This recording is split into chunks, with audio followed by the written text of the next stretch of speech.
സുഗമാദേവി സീരിയലിൻ്റെ പുതിയൊരു എപ്പിസോഡിലേക്ക് എല്ലാവർക്കും സ്വാഗതം. അങ്ങനെ നമ്മളുടെ രജനിയാണെങ്കിൽ ഈ പ്രഭാവതിയെ കാണണമെന്നും പറഞ്ഞ് ഗിരീഷിൻ്റെ അടുത്ത് ബഹളം ഉണ്ടാക്കുന്നത് കൊണ്ട് തന്നെ ഗിരീഷൻ രജനീനെയും കൊണ്ട് ചന്ദ്രോത്തേക്ക് വരുന്നുണ്ട്. ഈ സമയത്ത് നമ്മളുടെ സിദ്ധാർത്ഥനും ചന്ദ്രോത്തും ഉള്ള സമയത്താണ് രജനി വരുന്നത്. രജനി വന്നതും സിദ്ധാർത്ഥനെ കണ്ടതും രജനിക്കാണെങ്കിൽ ആകെ ദേഷ്യം വന്നിട്ട് രജനി പറയുന്നുണ്ട്, അച്ഛാ നന്ദന എവിടെ? നന്ദനെ എന്താ കണ്ടുപിടിക്കാത്ത?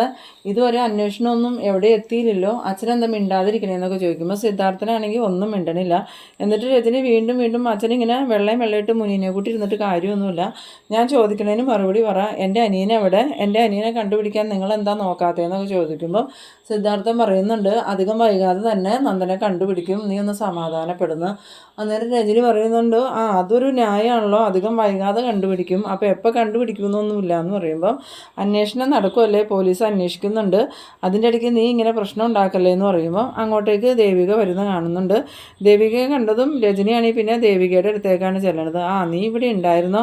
വലിയ MLA ഒക്കെ ആണല്ലോ, അതെങ്ങനെയാണ് സ്വന്തം ഭർത്താവിനെ കാണാനില്ലാതായിട്ടും അവൾക്ക് പ്രശ്നമൊന്നുമില്ല, അവൾ നാട്ടുകാരൊക്കെ അന്വേഷിച്ച് നടക്കുക എന്ന് പറയുമ്പോൾ സിദ്ധാർത്ഥൻ പറയുന്നുണ്ട്, രജനി മതി നിർത്ത്, ഇവിടെ ഉള്ളവരോട് പറഞ്ഞാൽ മതി, നീ ദേവികയോട് പറയണ്ട, എന്നെ എന്ത് വേണമെങ്കിലും പറഞ്ഞോ, ദേവികയുടെ ആവശ്യമില്ലാണ്ടൊന്നും പറയാൻ നിൽക്കണ്ട എന്ന് പറയുമ്പം ദേവിക പറയുന്നുണ്ട്, അത് കുഴപ്പമില്ല അച്ഛാ, ഞാനും ഇവിടുത്തെ തന്നെയല്ലേ, ചേച്ചി പറയാനുള്ളതൊക്കെ പറഞ്ഞോട്ടെ, ഞാൻ കേട്ടോളാം എന്ന് പറയുമ്പം ദേവിക പറയുന്നുണ്ട്, അല്ലെങ്കിലും ഞാൻ പറയണതൊക്കെ നീ കേൾക്കണം, നിനക്ക് അതിനുള്ള ഉത്തരവാദിത്വം ഉണ്ട്, എന്താടി നീ ഇതുവരെ നന്ദനെ കണ്ടുപിടിക്കാത്ത? ഒന്നുമില്ലെങ്കിലും നീ ഒരു MLA അല്ലേ, അതും ചന്ദ്രോത്ത് സിദ്ധാർത്ഥൻ നിനക്ക് നേടി തന്നതല്ലേ MLA പദവി, എന്നിട്ട് നീ അത് കണ്ട് അഹങ്കരിക്കുമല്ലേ എന്നൊക്കെ പറഞ്ഞ് ഇങ്ങനെ ഒരുപാട് ദേവികയോട് മോശമായി പെരുമാറുമ്പോൾ ഗിരീഷൻ പറയുന്നുണ്ട്, നീ ഒന്ന് നിർത്തി രജനി, ആവശ്യമില്ലാതെ ഒരുപാട് സംസാരിക്കാൻ നിൽക്കണ്ട, ഞാനിപ്പോൾ മിണ്ടാതെ നിൽക്കുന്നത് തന്നെ നിൻ്റെ കാര്യത്തിൽ ചില വിട്ടുവീഴ്ചകൾ ചെയ്യണതുകൊണ്ട്, അതുകൊണ്ട് നീ കൂടുതൽ സംസാരിക്കരുതെന്ന് പറയുമ്പോൾ ഈ രജനി പറയുന്നുണ്ട്, ഗിരി എന്തിനാ എൻ്റെ ഭാഗം ചേരാതെ ദേവികയുടെ ഭാഗം ചേർന്ന് സംസാരിക്കണം, ഗിരി ഒന്നും മിണ്ടാതിരിക്കുക, എനിക്ക് പറയാനുള്ളതൊക്കെ ഞാൻ പറയുമെന്നും പറഞ്ഞ് വീണ്ടും ദേഷ്യപ്പെടുമ്പോൾ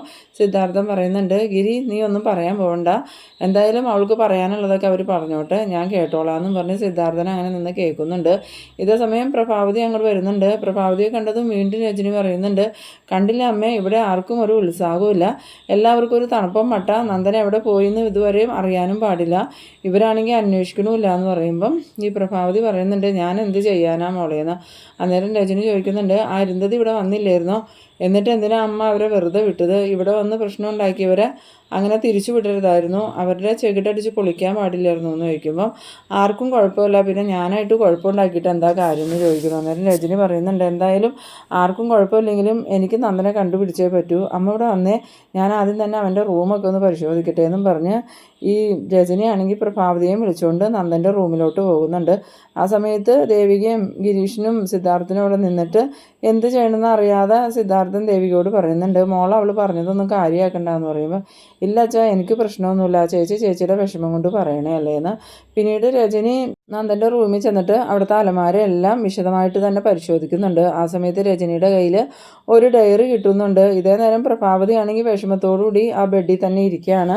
ഈ രജനി എന്താ ചെയ്യണതെന്നൊന്നും ശ്രദ്ധിക്കണമൊന്നുമില്ല. ഡയറി കിട്ടിയതും രജനി അത് തുറന്നു നോക്കുമ്പോൾ അതിനകത്ത് നന്ദൻ എഴുതി വച്ചിരിക്കുന്ന കുറച്ച് കാര്യങ്ങൾ ഈ രജനിയുടെ കണ്ണിൽ പെടുന്നുണ്ട്. എനിക്ക് ജീവിതത്തിൽ ഒരുപാട് പ്രശ്നങ്ങളുണ്ടെന്നൊക്കെ പറഞ്ഞ് ഇങ്ങനെ കുറേ കാര്യങ്ങൾ എഴുതി വെച്ചിട്ടുണ്ട്.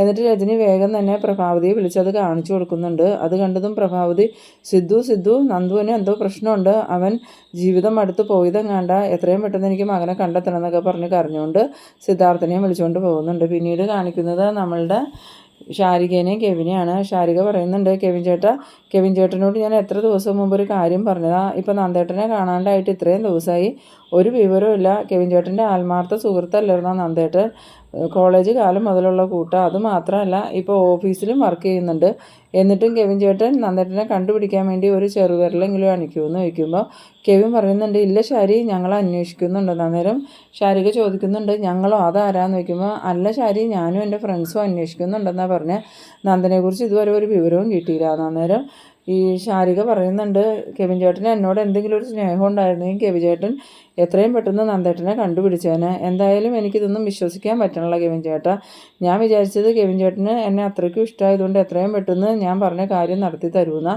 ഇതിപ്പോൾ ഒന്നും നടക്കുമെന്ന് തോന്നണില്ല. അന്നേരം കെവിൻ പറയുന്നുണ്ട്, ഇനി ഞാൻ എത്രയും പെട്ടെന്ന് അതെല്ലാം അന്വേഷിച്ച് കണ്ടുപിടിക്കാം, നന്ദനെ കിട്ടിക്കഴിഞ്ഞാൽ ഞാൻ ആ വിവരം ആദ്യം തന്നെ പറയാൻ പോകുന്നത് ഷാരികയോടായിരിക്കും, അതുകൊണ്ട് ഷാരിക ഒന്ന് സമാധാനപ്പെടുന്നു പറയുമ്പോൾ ഷാരിക പറയുന്നുണ്ട്, ഉറപ്പാണല്ലോ അല്ലേ, അങ്ങനെ കെവിൻ ചേട്ടൻ ചെയ്യുകയാണെങ്കിൽ നന്ദേട്ടനെ കണ്ടുപിടിച്ചതിൻ്റെ ക്രെഡിറ്റ് എനിക്കും കെവിൻ ചേട്ടനും കിട്ടും. അപ്പോൾ എൻ്റെ വീട്ടുകാർക്ക് കെവിൻ ചേട്ടനോട് കുറച്ചും കൂടെ മതിപ്പ് കൂടും. അതിന് വേണ്ടിയിട്ടാണ് ഞാൻ ഇങ്ങനെയൊക്കെ പറയണേന്ന്.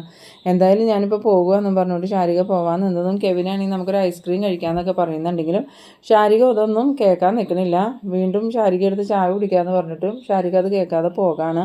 പിന്നീട് കാണിക്കുന്നത് നമ്മളുടെ ഇസബല്ലേനെയാണ്. കെവിനാണെങ്കിൽ ഇസബല്ലയുടെ അടുത്തേക്ക് വന്നതും ഇസബല്ല ചോദിക്കുന്നുണ്ട്, നീ ഇതെവിടെ പോയതാടാന്ന് ചോദിക്കുമ്പം എനിക്ക് അത്യാവശ്യമായിട്ട് ഒരാളെ കാണാനുണ്ടായിരുന്നു, അതുകൊണ്ട് ഞാൻ പോയതാ. എന്താ ഇടാ നന്ദൻ്റെ കാര്യത്തിൽ എന്തെങ്കിലും അറിവ് കിട്ടിയോ എന്ന് ചോദിക്കുമ്പം ഇല്ല വല്ല ഒരു വിവരമില്ല. എന്തായാലും എനിക്കൊരു കാര്യം ഉറപ്പായിട്ടുണ്ട്, നന്ദനെ കാണാതായതിന് പിന്നിൽ ചന്ദ്രോത്തുകാർക്ക് ഒരു അറിവുമില്ല, അവർക്ക് ആർക്കും ഇതിലൊരു പങ്കുമില്ല.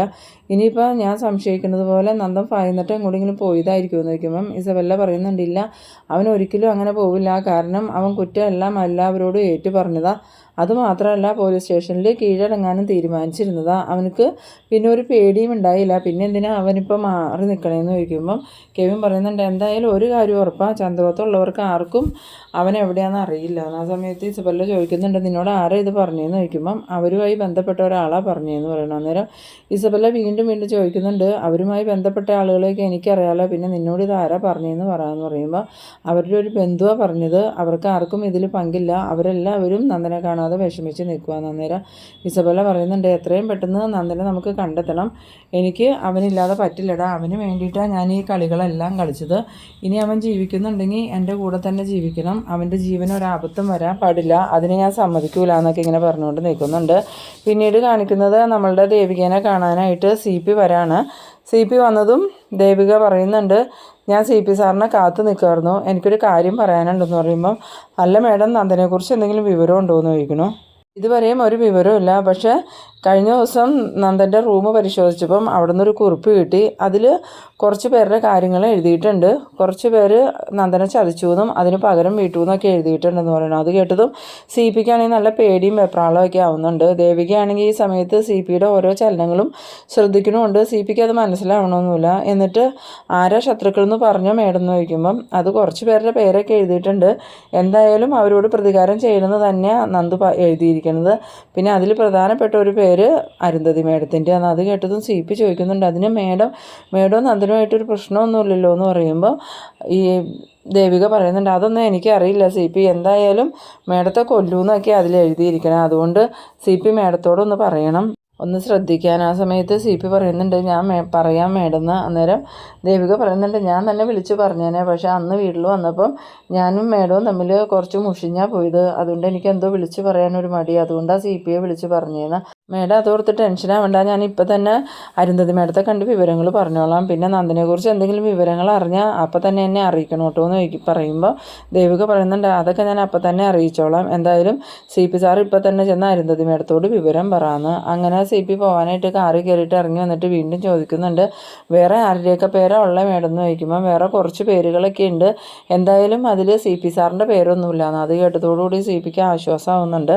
അങ്ങനെ CP പോകുന്നുണ്ട്. പിന്നീട് കാണിക്കുന്നത് നമ്മളുടെ പ്രഭാവതിയും ഭാർഗവിയും കൂടി ഓട്ടോയിൽ വന്ന് ഇറങ്ങാണ്. ആ സമയത്ത് ഗൗരി അവരെ കണ്ടതും രണ്ടുപേരും ഇത് എവിടെ പോയിട്ട് വന്നെയാന്ന് ചോദിക്കുമ്പോൾ ഞങ്ങളൊരു ജോത്സ്യനെ കാണാൻ പോയതാ, ഇപ്പം എന്തിനാ അമ്മ ജോത്സ്യനെ കാണാൻ പോയതെന്ന് ചോദിക്കുമ്പോൾ പ്രഭകുഞ്ഞ് ആകെ സങ്കടത്തിലല്ലേ, പ്രഭകുഞ്ഞിന് വേണ്ടിയാണ് ഞങ്ങൾ ജോത്സ്യനെ കാണാൻ പോയത്.